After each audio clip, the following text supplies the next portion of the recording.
എന്താ മോനെ എമ്മാതിരി ഇന്റീരിയർ ആണ്.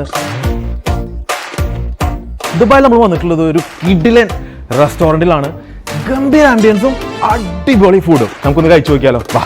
പുറത്ത് നിന്ന് നോക്കുമ്പോൾ ഇതുപോലുള്ള ഒരു കൊട്ടാരാണ് ഉള്ളിലെന്ന് ഒരാൾക്കും മനസ്സിലാവൂല. 400 പേർക്കുള്ളിൽ ഇരിക്കാൻ പറ്റുന്ന വലിയൊരു കിഡിലൻ ആംബിയൻസ്. ഇനി പ്രൈവറ്റ് പാർട്ടീസോ ഇഫ്താറൊക്കെ നടത്തുന്നുണ്ടെങ്കിൽ ഒരു പ്രൈവറ്റ് ഹാളൊക്കെ ഉണ്ട്. 1.5 വർഷം മുമ്പ് ഇവരുടെ കവാനിജിലുള്ള ബ്രാഞ്ചിന്റെ വീഡിയോ നമ്മൾ ചെയ്യുമ്പോൾ ഇത്രയധികം പോസിറ്റീവ് ഫീഡ്ബാക്ക് കിട്ടിയ ഒരു വ്ളോഗ് വേറെ ഉണ്ടായിട്ടില്ല. സിഗ്നേച്ചർ ആയിട്ടുള്ള മട്ടൺ ഹനീത് ഷോൾഡർ, ഇതിന്റെ കബ്സ റൈസ് ഉണ്ടല്ലോ, ശരിക്കും പറയുകയാണെങ്കിൽ മീറ്റിന്റെ ഒരു ആവശ്യം പോലും ഇല്ല, അത്രയ്ക്ക് ഫ്ലേവർഫുൾ ആണ്. ഇത് മസ്റ്റ് ട്രൈ ആണ് കേട്ടോ. കൂടെ നമ്മൾ മീറ്റിന്റെ കൂടെ ഒരു ഹണിയൊക്കെ യമനി സ്റ്റൈലിൽ ട്രൈ ചെയ്ത് നോക്കി. മദ്ഹൂദ് അല്ലെങ്കിൽ കുക്കർ മന്തി ഒക്കെ നമ്മൾ സൗദിയിലും ഖത്തറിലൊക്കെ പോയിട്ട് നമ്മൾ ഒരുപാട് ട്രൈ ചെയ്തിട്ടുണ്ട്. പക്ഷെ ഇതുപോലുള്ള ഒരു മദ്ഹൂദ് ഞാൻ ആദ്യമായിട്ടാണ് ട്രൈ ചെയ്യുന്നത്. കാരണം ചിക്കന്റെയും ആ ഒരു റൈസിന്റെയും ഫ്ലേവർ തന്നെ ടോട്ടലി ഡിഫറെന്റ് ആണ്. യമനി സൗദി സ്പൈസസിന്റെ ഒരു മിക്സ്ഡ് ഫ്ലേവർ പോലെയാണ് എനിക്ക് ഫീൽ ചെയ്തത്. ഒമാനികളുടെ ട്രഡീഷണൽ ആൻഡ് ലെജൻഡറി ഫുഡായ ഒമാനി ഷുവയ്ക്ക് ആ ഒരു ഒതന്റിക് ടേസ്റ്റ് ഒന്നും വന്നിട്ടുണ്ടായിരുന്നില്ല. എന്നാലും ഗോൾഡൻ സില്ല റൈസ് വെച്ചുണ്ടാക്കിയ ആ ഒരു അരിക്കൊക്കെ നല്ല ഫ്ലേവർ ഉണ്ടായിരുന്നു. പക്ഷെ യമനി സ്റ്റ്യൂ എന്ന് വിളിക്കുന്ന ചിക്കൻ ഓഗ്ദ, അതായത് ചിക്കൻ വെജിറ്റബിൾ യമനി സ്പൈസസും ടൊമാറ്റോ ഒക്കെ വെച്ച് ഉണ്ടാക്കുന്ന നമ്മളൊരു ചിക്കൻ